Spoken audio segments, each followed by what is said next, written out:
ॐ अज्ञानतिमिरान्धस्य ज्ञानार्जनशलाकया चक्षुरुन्मीलितं येन तस्मै श्रीगुरुवे नमः। वाञ्छाकल्पतरुभ्यश्च कृपासिन्धुभ्य एव च पतितानां पावनेभ्यो वैष्णवेभ्यो नमो नमः। नमो महावदन्याय कृष्णप्रेमप्रदायते कृष्णाय कृष्णचैतन्य नाम्ने गौरविषे नमः। हे कृष्ण करुणा सिन्धो दीनबन्धो जगत्पते गोपेश गोपिका कान्त राधा कान्त नमस्तुते।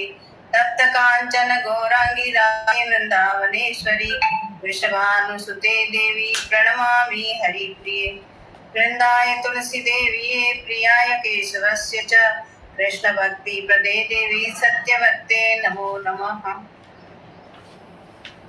गोविंदं गोवर्धनधरं वन्दे गोपालं गोपरूपिणं गोकुलम् उत्सवम् ईशानं गोविन्दं गोपिकाप्रियं।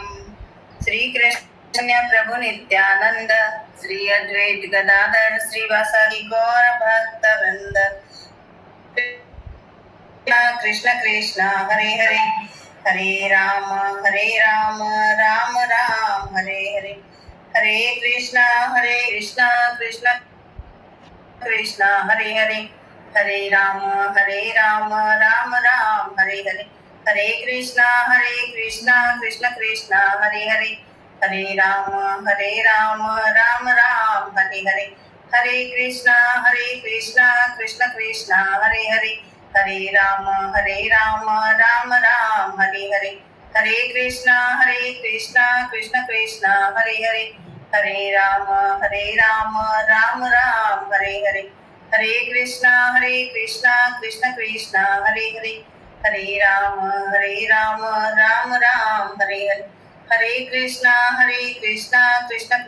हरे हरे हरे राम राम राम हरे हरे हरे कृष्णा कृष्ण कृष्ण हरे हरे हरे राम राम राम हरे हरे हरे कृष्णा कृष्ण कृष्ण हरे हरे हरे राम राम राम हरे हरे हरे कृष्णा कृष्ण कृष्ण हरे हरे हरे राम राम राम हरे हरे हरे कृष्णा कृष्ण कृष्ण हरे हरे हरे राम राम राम हरे हरे हरे कृष्णा कृष्ण कृष्ण हरे हरे हरे राम राम राम हरे हरे हरे कृष्णा। सभी रूपानुकूल गुरु परंपरा के गुरुओं को कोटि कोटि प्रणाम। चैतन्य महाप्रभु जी के श्री चरणों में कोटि कोटि प्रणाम। श्रीधर महाराज जी को भी कोटि कोटि प्रणाम। आप समस्त भक्त जनों को यथायोग्य प्रणाम। हरे कृष्णा। आज की क्लास में आप सबका स्वागत है। सबसे पहले हम पुरुषोत्तम योग अध्याय का पठन करेंगे, अनुपठन पारायण करेंगे। उसके बाद में शिक्षाष्टक के श्लोकों का और उसके बाद समय के अनुसार चौराष्टकम का, उसके बाद सामूहिक हरिनाम। इस प्रकार से जितना जो समय में हो सकेगा वो करेंगे। तो सबसे पहले 15वें अध्याय पुरुषोत्तम योग का पारायण करते हैं। ओम श्री परमात्मने नमः। श्रीमद् भगवद गीता अथ पंचदशोऽध्यायः। श्री भगवानुवाच ऊर्ध्वमूलमदशाखम् अस्वस्थं प्राहुरव्ययं छन्दांसि यस्य पर्णानि यस्तं वेद स वेदवित्। अधोश्चोर्ध्वं प्रसृतास्तस्य शाखा गुणप्रवृद्धा विषयप्रवालाः। अधश्च मूलान्यनुसन्ततानि कर्मानुबन्धीनि मनुष्यलोके। न रूपम् अस्येह ततोपलभ्यते नान्तो न चादिर्न च सम्प्रतिष्ठा। अस्वस्थमेनं सुविरूढमूलम् असङ्गशस्त्रेण दृढेन चित्वा। ततः पदं तत्परिमार्गितव्यो यस्मिन् गता न निवर्तन्ति भूयः। तमेव चाद्यं पुरुषं प्रपद्ये यतः प्रवृत्तिः प्रसृतात् पुराणी। निर्माण मोहाजित संग दोषा अध्यात्म नित्या विनिवृत्त कामाः गन्धैर्विमुक्ताः सुख दुःख संगे गच्छन्त्यमूढा पदमव्ययं तत् न तद्भाषयते सूर्यो न शशाङ्को न पावकः यद्गत्वा न निवर्तन्ते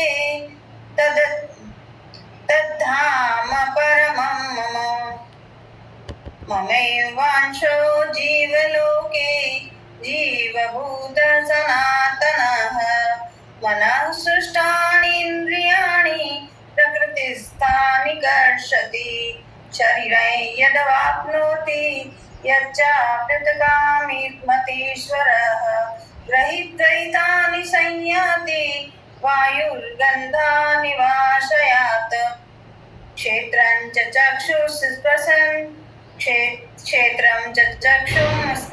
च रसनं घ्राणमेव च चेष्टाय मनस्वायं विषयानुपसेवते उत्क्रामन्तं स्थितं वापि भुञ्जानं वा गुणान्वितं विमूढानानुपश्यन्ति पश्यन्ति ज्ञानचक्षुषः यतन्तो योगिनश्चैनं पश्यन्त्यात्मन्यवस्थितं यतन्तोऽपि कृतात्मानो नैनं पश्यन्त्यचेतसः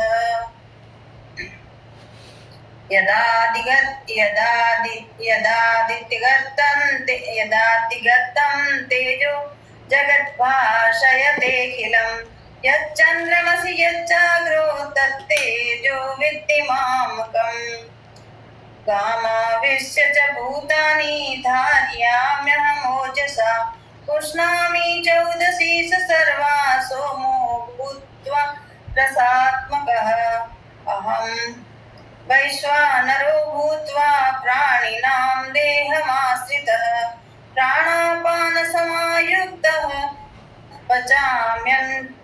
पचान्यं च चतुर्विधं सर्वस्य चाहं हृदि सन्निविष्टो मतः सर्वतेर्ज्ञानमोहनं च सर्वैरहमेवैद्यो वेदान्तकृतते कृतवेदविदेव चाहं द्वाविमो पुरुषौ लोके क्षरश्चाक्षर एव च क्षरः सर्वाणि भूतानि कूटस्थोऽक्षर उच्यते उत्तमपुरुषस्त्वन्यः परमात्मेति तदाहृतः यो लोकत्रयमाविश्य बिभर्त्यय ईश्वरः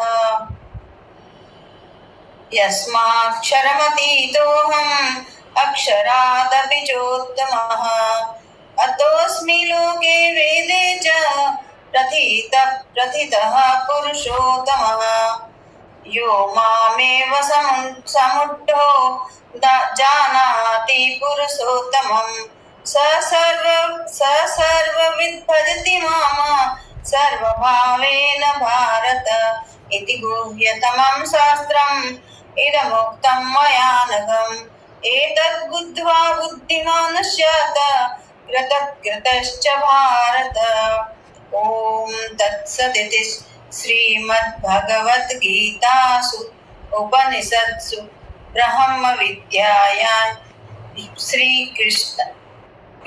ब्रह्मविद्यायां योगशास्त्रे श्रीकृष्णार्जुन संवादे पुरुषोत्तमयोगो नाम पंचदशोऽध्यायः। ओम श्री कृष्णार्पणमस्तु। हरे कृष्णा। तो अब शिक्षाष्टक। हरे कृष्णा। हरे कृष्ण। पहले चौराष्टकम ही ले लेते हैं, है ना? अच्छा, शिक्षाष्टकम तो पूरा हो गया, लास्ट का श्लोक वो भी ऑलमोस्ट सबको आता है, 50% तो सबको आता ही है वो। हाँ, तो चौराष्टकम ही ले लेते हैं। मेरा प्लम्बर आया नहीं अभी तक, तो चल ले लेती हूँ। हाँ ले लो। बहुत परेशान करते हैं, आते नहीं है। ठीक है, श्रीचौराग्रगण्यपुरुषाष्टकम्। व्रजे प्रसीदं नवनीतचोरं गोपाङ्गनानां च दुकूलचोरम् अनेकजन्मार्जितपापचोरं चोराग्रगण्यं पुरुषं नमामि। श्रीराधिकाय हृदयस्य चोरं नामाम्बुदश्यामलकान्तिचोरं पादाश्रितानां च समस्तचोरं चोराग्रगण्यं पुरुषं नमामि। अकिञ्चनीकृत्य पदाश्रितं यः करोतु भिक्षुं पथिगेहहीनं केनापयो भीषणचोर ईदृक् दृष्टसुतो वा न जगत्त्रयेऽपि। यदीयनामपि हरत शेषं गिरिप्रसारानपि पापराशिन् आश्चर्यरूपो ननु चोरहीदृक् दृष्टो श्रुतो वा न मया कदापि। धनं च मानं च तथेन्द्रियाणि प्राणाश्च हृत्वा मम सर्वमेवं पालायसे कुत्र धृतोदचोरं त्वं भक्तिदांसि मया निरुद्ध छिन्दन्सि घोरं यं पाशबन्धं बिन्दन्सि भीमं भवपाशबन्धं छिन्दन्सि सर्वस्य समस्तबन्धं नैवात्मनो भक्तकृतं तु बन्धं। मन्मानसे तामसरशिघोरे कराग्रहे दुःखमये निबध्य लभस्व हे चोर हरे चिराय स्वचौर्यदोषोचितमेव दण्डम्। कारागृहे वस सदा हृदये मदीये मद्भक्तिपाशदृढबन्धन् निश्चलः सन् त्वां कृष्ण हे प्रलयकोटिशतान्तरेऽपि सर्वस्य चोरहृदयान् हि मोचयामि। हरे कृष्णा कृष्ण कृष्ण हरे हरे, हरे राम राम राम हरे हरे। तो हमने कल 4 कर लिए थे ना, आज 5वां। धनं च मानं च तथेन्द्रियाणि प्राणाश्च हृत्वा मम सर्वमेव। तो यहाँ पे बिल्वमंगल ठाकुर बता रहे हैं, वो भगवान को चोर कह रहे हैं और कह रहे हैं कि हे चोर, मेरे धन मान इंद्रियों प्राणों एवं सर्वस्व को हरण कर कहाँ भागे जा रहे हो। अब तो मेरे द्वारा तुम भक्ति रूपी रज्जू से बांध लिए गए हो। तो यहाँ पे पहले भगवान के बारे में बिल्वमंगल ने बताया कि वो ऐसा चोर है जो कि सब कुछ चोरी कर लेता है। क्या क्या चोरी करता है बताया उन्होंने कि भक्तों के हृदय को राधा रानी के हृदय को चोरी कर लिया, और बादलों से अपने अंग श्यामल रंग चोरी कर लिया, राधा रानी का हृदय और उनका अंग कांति गौर्ण रंग भी चोरी कर लिया, और भक्तों का तो सब कुछ हर लिया। जो उनके चरणाश्रित भक्तजन है उनका तो समस्त सब कुछ उन्होंने चोरी कर लिया। उनके अंदर जो अहंकार है, प्राइड है और जो भी कुछ अवगुण है वो सब चुरा लिया। यहाँ तक कि उन्होंने क्या करा, वो ऐसे चोर हैं जो ब्रज में प्रसिद्ध हैं, मक्खन चुरा रहे हैं लोगों के। मक्खन का मतलब क्या, मक्खन रूपी हृदय। गोपियों का मक्खन चुराने नहीं जाते, वो गोपियों का हृदय, मक्खन रूपी जो सॉफ्ट हृदय है उसको वो चुराने जाते हैं, क्योंकि गोपियाँ चाहती हैं कि वो हमारे घर पे वो चोर आए और हमारे घर में आके चोरी करे, मक्खन चोरी करे। तो मक्खन तो बहाना है, बल्कि उनको गोपियों का हृदय को चुराना है। तो इस तरह का जो चोर है, और वो जन्म अर्जित, जो हमने अनंत जन्मों से जो पाप अर्जन कर रखे हैं हम सभी लोगों ने, वो सारे पापों को भी वो हर लेते हैं। वो ऐसे चोर हैं जो कि जिनके नाम में और उनके खुद में कोई अंतर नहीं है। मुझ में और मेरे नाम में अंतर है। नाम तो कुछ भी नहीं करेगा, मैं चलो कुछ थोड़ा बहुत कुछ कर लूँगी, है ना। लेकिन भगवान का नाम और भगवान खुद, नाम और नामी में कोई भेद नहीं है। नाम भी वही सारे काम कर सकता है जितना कि भगवान स्वयं कर सकते हैं। तो वो ऐसा चोर है जिनका नाम लेने से, चाहे आप नाम किसी भी भाव से लो, भगवान को पुकारने के लिए नाम लो या तो, है ना, भगवान को हम भाव से पुकार रहे हैं तो बहुत ही बढ़िया, और यदि कुभाव से भी भगवान का नाम लोगे तो भी वो उतना ही काम करेगा। अग्नि में हम अपना हाथ डालेंगे या कोई चीज़ डालेंगे, पकाएंगे, तो वो जान के डाल रहे हैं तो पक जाएगा वो, है ना। हमने भुट्टा लिया, उसको हमने अग्नि में डाल के सेका, सेकने के लिए, तो वो सिक जाएगा अच्छी तरह से। लेकिन गलती से हमारा हाथ अग्नि में चला गया तो वो भी सिक जाएगा, वो भी जल जाएगा, है ना। तो अग्नि ये नहीं बोलेगी कि भाई तूने गलती से डाला है तो तेरे को मुझे नहीं जलाना है, इंटेंशन नहीं था लेकिन तो भी जल गया। तो अग्नि जैसे कि आप उसमें हाथ डालोगे या कोई छोटा बच्चा गलती से भी हाथ डालेगा तो उसका हाथ जल जाएगा, है ना। उसी तरह से जो भगवान और भगवान का नाम है उसमें कोई भेद नहीं है। तो नाम हम यदि किसी को बुलाने के उद्देश्य से, यदि हमने अपने बच्चों का नाम रख दिया, जैसे अजामिल था, अजामिल ने अपने बेटे का नाम रखा था नारायण, तो वो जब वो अंत समय पे वो नारायण नारायण बुला रहा था, अपने बेटे को बुला रहा था, भगवान को तो नहीं बुला रहा था। भगवान का नाम उसने नहीं लिया था कि नारायण आप आ जाओ, ऐसे नहीं था उसका इंटेंशन। उसका इंटेंशन तो था कि भाई यमदूत मुझे लेने आ रहे हैं, मुझे भय लग रहा है, भयभीत होकर के उसने अपने पुत्र को बुलाया, नारायण इधर आओ, नारायण, अपने पुत्र को बुलाया जिससे वो सबसे ज़्यादा प्रेम करता था। तो भगवान का नाम लिया, उससे भी उसके फलस्वरूप ये हुआ कि जो तुरंत ही जो भगवान के दूत वो प्रकट हो गए, है ना।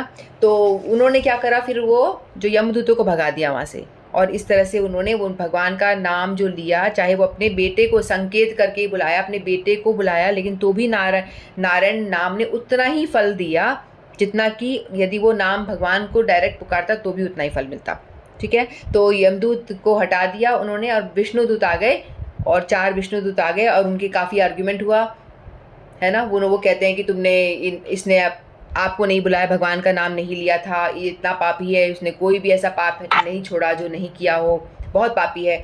तो फिर वो कहते हैं कि वो ये नाम किसका लिया, लास्ट में बोले कि उन्होंने अपने बेटे को बुलाया है ना, आपको तो बुलाया नहीं। तो कहते बेटे को बुलाया है, नाम किसका है ये, बोले बेटे का। तो बेटे का नाम किसके नाम पे रखा, बोला भगवान के नाम पे, हमारे प्रभु नारायण के नाम पे रखा गया।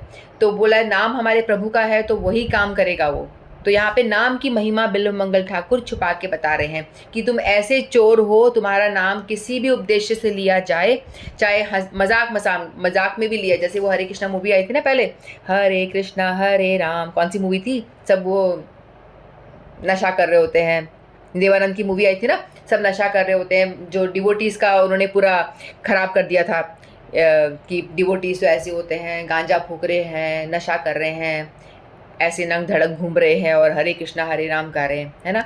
तो इस तरह से उस टाइम पे डिवोटीज़ का जो इम्प्रेशन था पूरा ख़राब कर दिया था। तो सभी डिवोटीज़ जाके प्रभुपाद जी को बोलते हैं कि देखो ये कैसी मूवी बना दी, हमारे नाम के ऊपर महामंत्र गा रहे हैं, सब ऐसे नशा करके लोग गा रहे हैं, तो प्रभु हमारा तो इम्प्रेशन ही ख़राब कर डाला डिवोटीज़ का।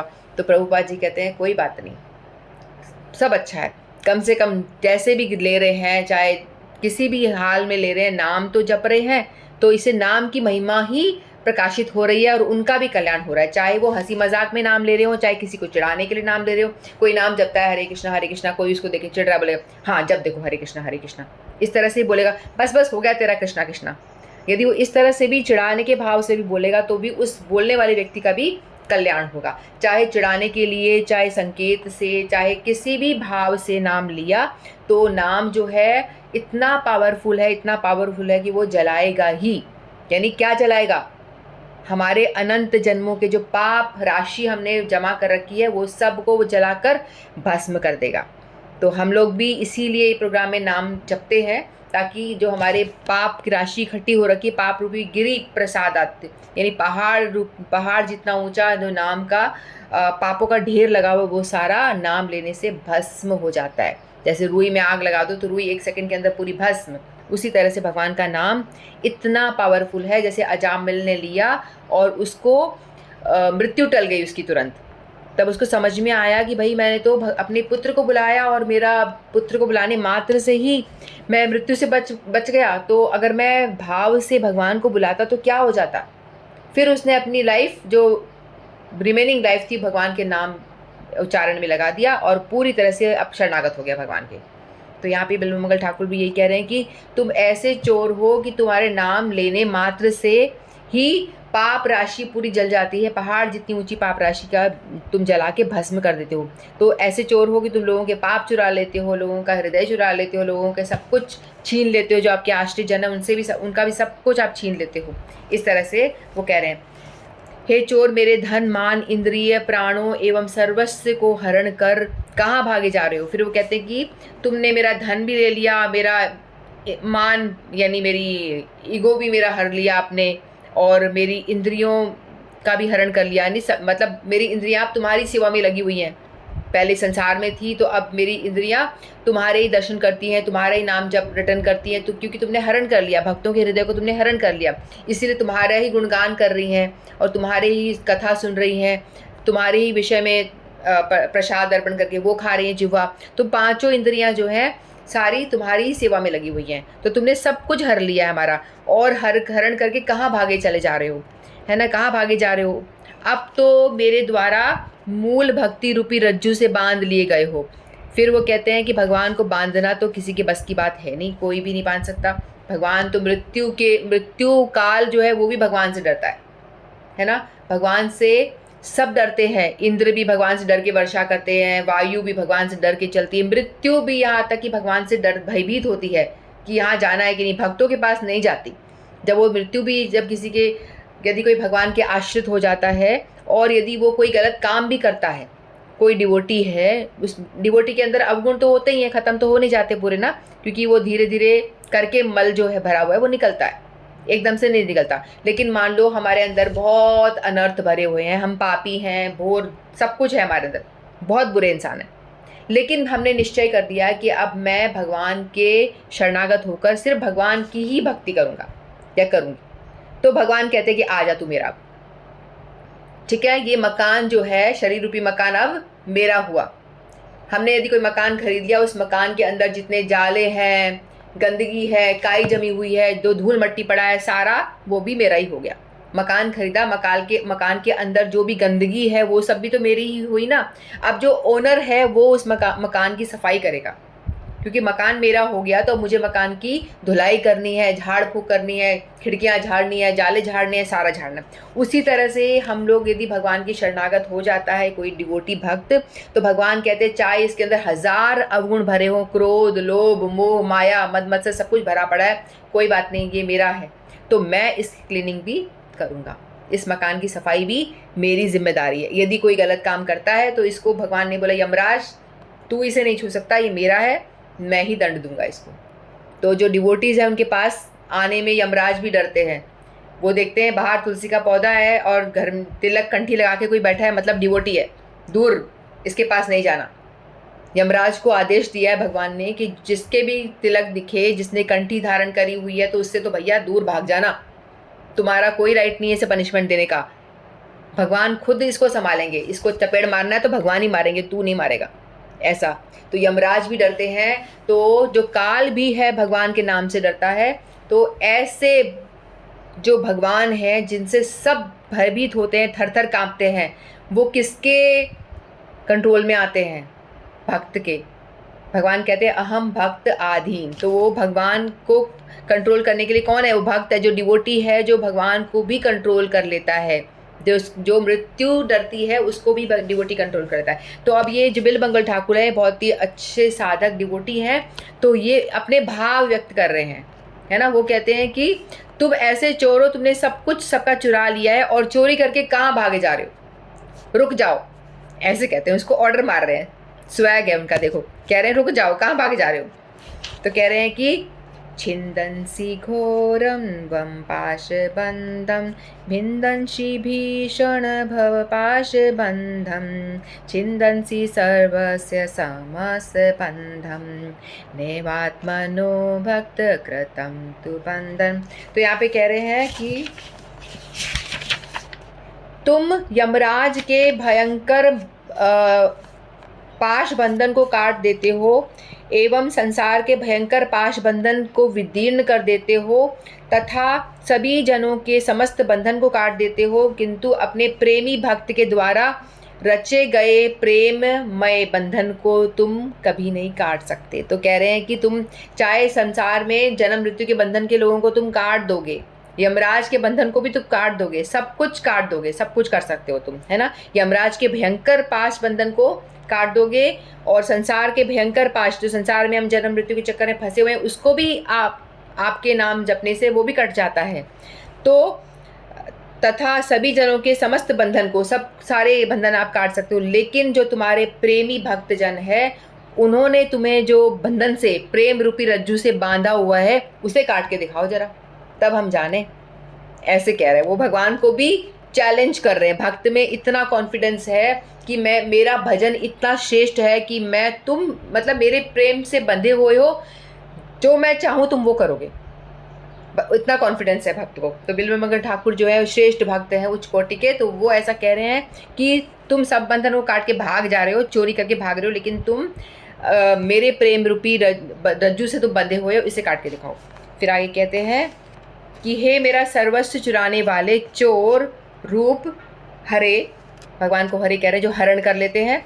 हे मेरा सर्वस्व चुराने वाले चोर रूप हरे, मेरे आज तुमको अज्ञान रूप अंधकार से युक्त भयंकर एवं दुखमय अपने मन रूपी कारागार में चिरकाल के लिए बंद कर लिया है, अतः तुम वहाँ से अपने चोरी रूपी दोष के उचित दंड को प्राप्त करते हो। तो यहाँ वो कह रहे हैं कि तुम्हें दंड देना पड़ेगा, तुमने इतना अपराध किया है, तुम ऐसे भयंकर चोर हो जो तुम पता नहीं क्या क्या चुरा के, जो हमने वर्णन किया, सब चोरी करके भाग रहे हो, लोगों के पाप भर ले रहे हो, लोगों के हृदय को चुरा ले रहे हो और भक्तों का तो सर्वस्व तुम छीन लेते हो। तो इतनी तुम चोरी करके तुम भागे जा रहे हो, कहाँ भागे जा रहे हो? रुक जाओ, कहते हो तुम भाग नहीं सकते, तो तुम्हें मैं आज अच्छा पनिशमेंट दूंगा। वो भक्त कह रहे हैं कि तुमको मैं आप तुम्हारे योग्य एक ऐसा पनिशमेंट दूंगा और तुम्हें ऐसे अंधकार रूपी कारागार में बंद कर लूंगा जहां पे सिर्फ गंदगी ही गंदगी भरी पड़ी है। तो मेरा सर्वस्व चुराने वाले चोर, आज मैं तुमको अज्ञान रूपी अंधकार, यानी हमारे सबके हृदय में क्या भरा हुआ? अज्ञानता, अज्ञान रूपी अंधकार है, इसलिए तो हम भजन करते नहीं, हमारा भजन में मन लगता नहीं। क्यों नहीं लगता? क्योंकि अज्ञानता भरी पड़ी है। जब ज्ञान हो जाएगा कि नाम करना क्यों ज़रूरी है, तो तुम एक सेकंड वेस्ट नहीं करोगे। अभी हम लोग को फ़र्क नहीं पड़ता, हम आराम से ठीक है सो जाते हैं, टीवी देखते रहते हैं, गप्पे मारते रहते हैं, पड़ोसन आगे चलो घंटों गप्पे मार रहे हैं, फ़ोन पे रील्स घंटों देख रहे हैं, हमें फ़र्क पड़ता ही नहीं, हमें लगता ही नहीं हमारा टाइम वेस्ट हो रहा है, क्योंकि हमारे अंदर अज्ञानता भरी हुई है ना।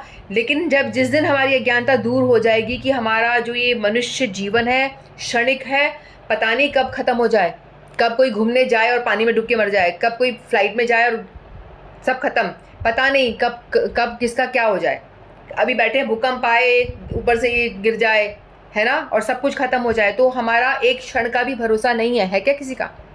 मेरा तो नहीं है। तो हमें तो पता नहीं किस समय भूकंप आ जाए, तूफान आ जाए, क्या हो जाए और कब इंसान की ज़िंदगी ख़त्म हो जाए। और बताया गया है कि हमने भगवद गीता में पढ़ा ना 15वें अध्याय में, कि जो ये मनुष्य शरीर ही वो ऐसा जंक्शन है, ये शरीर ही हमें जो मिला है वो ऐसा जंक्शन है जिससे कि हम वो काम कर सकते हैं, हम डिसाइड कर सकते हैं कि हमें पशु की योनि में जाना है, नीच योनि में जाना है, कुत्ता बिल्ली बनना है, या ऊपर भगवत धाम जाना है, वो हम खुद डिसाइड कर सकते हैं। सिर्फ मनुष्य जन्म ही ऐसा है जहाँ पर कि हम भजन करके, अपनी बुद्धि को यूज़ करके, अपने टाइम जो हमारे पास लिमिटेड टाइम है हमारे पास में, किसी को पता नहीं हम कितने दिन के लिए यहाँ धरती पे हैं, मेरी उम्र कितनी है किसी को भी नहीं पता, है ना। तो हमें मान के चलना चाहिए कि हमारे अगला क्षण नहीं है, यही मान के चलो, ये हमारा आज दिन लास्ट है, इस टाइम को पूरा ऐसे यूज़ करो, ऐसे समय को यूज़ करो कि पता नहीं अगला दिन आने वाला है या नहीं, ऐसा होना चाहिए, ठीक है। तो ऐसे हमें यूज़ करना चाहिए कि एक एक क्षण में हमारे श्वास श्वास में भगवान नाम निकले, हम अपने श्वास श्वास में भगवान का नाम जपें, जिससे कि हमारे जो घोर पाप रूपी जो गिरी प्रसाद, आज जो पहाड़ है ना हमारा, हमने इकट्ठा कर रखा है करोड़ों जन्म से, उसको हम भस्म कर सकें, और भस्म करेंगे तभी तो भगवत धाम जा सकते हैं, अन्यथा तो सवाल ही नहीं उठता। तो इसीलिए हम मनुष्य शरीर में रह कर के ही ये काम कर सकते हैं, इसके अलावा कोई और उपाय नहीं है। देवता बन गए, वो भी नहीं कर सकते, उनको सिर्फ आनंद भोग करना है बस। जानवर पशु बन गए तो वहाँ उनको तो पिट कोई मार रहा है, कोई पत्थर मार रहा है, कोई क्या कर रहा है, यही भोगना है बस। ठीक है, तो मनुष्य शरीर में ही ये किया जा सकता है, भजन किया जा सकता है। तो सबसे बड़ा जो मनुष्य शरीर का काम है ना, ये नहीं है कि हमारे कर्तव्यों का पालन करना है, हमें एक अच्छी बहू बनना है या अच्छी बेटी बनना है, हमें आदर्श ये दिखाना है, नहीं भैया, ये दिखाओ बढ़िया है, वर्णाश्रम धर्म का पालन करना ये है, लेकिन जो मुख्य उद्देश्य है अपना वर्णाश्रम धर्म का पालन करते हुए अपनी जो भी ड्यूटीज़ दी है उसको 100% निभाते हुए भगवान नाम जपते चलो। श्वास श्वास में भगवान नाम जपने का प्रयास करना चाहिए। श्वास श्वास में तो पॉसिबल नहीं है, तो कम से कम माला उठा करके कुछ क्षण, 1 घंटा 2 घंटा, कुछ कोई नहीं तो 5 मिनट तो शुरू करो, है ना, क्योंकि इसी शरीर में ये काम किया जा सकता है। तो ऐसा बिल्व मंगल ठाकुर कह रहे हैं कि तो ऐसे जो चोर हो तुम सबको उछाड़ लेते हो, तो इनडायरेक्टली उनकी महिमा ही गा रहे हैं भगवान की, है ना, चोर कह के भी उनकी महिमा ही का ही गान कर रहे हैं। तो वो कहते हैं कि तुम मेरा सर्वस्व चुराने वाले हो, तो मैं तुमको मेरे अज्ञान रूपी जहाँ पे सारे अनर्थ भरे पड़े हैं वहाँ पे तुम्हें कैद कर लूँगा, क्योंकि भक्तों के हृदय में भगवान रहते हैं, भगवान के हृदय में भक्त रहते हैं। ठीक है, तो भक्तों के हृदय में हमेशा भगवान होते, तो उनसे कभी भी कुछ बात करोगे तो भगवत चर्चा ही वो करते हैं। वो तुष्यंती च रमंती च बताया था ना, तेसाम सतत युक्ता नाम भजताम प्रीतिपूर्वकम तदामी बुद्धि योगम तम ये नाम उपयांति दे। भगवान को कहते हैं कि जो मेरे जो भक्त हैं वो सतत मेरा चिंतन करते हैं, मैं उनके चित्त में रहता हूँ, मेरे चित्त में रहते हैं। भगवत चतुश्लोकी भी गीता में बताया था ना भगवान ने। तो ऐसे जो भक्त हैं उनके हृदय में मैं हमेशा के लिए कैद हो जाता हूँ और वहाँ से मैं निकल नहीं पाता। तो बिल्व मंगल ठाकुर कह रहे हैं कि तुम मेरा हाथ छुड़ा के तो भाग गए, लेकिन अब तुम मेरी हृदय से निकल के दिखाओ तो तुम्हें जानूं तुम कितने बड़े चोर हो, कितने बलवान हो। ठीक है, इस तरह से बिल्व मंगल ठाकुर कह रहे हैं तुम्हारा पनिशमेंट है, तुम्हें मैं अपने कारागार में बंद करता हूँ। आज मैं तुमको अज्ञान रूप अंधकार से युक्त भयंकर एवं दुखमय अपने मन रूपी कारागार चिरकाल के लिए बंद करता हूँ, यानी हमेशा लंबे टाइम के लिए इसको बंद कर देता हूँ, निकल के दिखाओ तुम यहाँ से।